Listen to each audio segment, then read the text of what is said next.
I remember the taste of the air right before the world ended. It was hot, humid, and smelled of cigarette smoke and industrial grease. It was a Monday, an ordinary, boring Monday in Hiroshima. I was 29 years old, an engineer with a wife and a son waiting for me back in Nagasaki. I had my suitcase in one hand and my life ahead of me in the other. I didn't know that in 60 seconds the sun would drop from the sky and swallow the earth. I was walking toward the shipyard when I heard it. No, I didn't hear it. I felt it. A flash of light so bright it didn't just blind me. It erased the world. It wasn't yellow or white. It was a color that shouldn't exist. The picadon, they called it. The flashbang.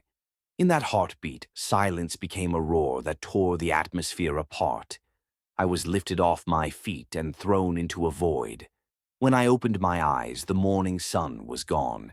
The sky was a bruised purple, and the air was filled with the gray, suffocating ash. My clothes were gone. My skin was hanging from my arms like wet rags. I looked around for the city of Hiroshima. It wasn't there.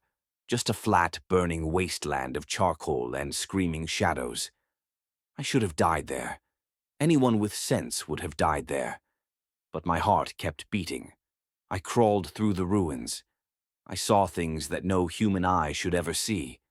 People walking with their eyes melted, looking for water that was now poison. I reached the station. The trains, miraculously, some were still moving. I boarded a carriage filled with the living dead. We were all silent. The only sound was the rhythmic clack-clack of the wheels taking us away from the apocalypse. I was going home, to Nagasaki. I thought, if I can just reach home, the nightmare will end. I didn't realize I was bringing the nightmare with me. August 9th, Nagasaki. I sat in my boss's office, wrapped in bandages from head to toe.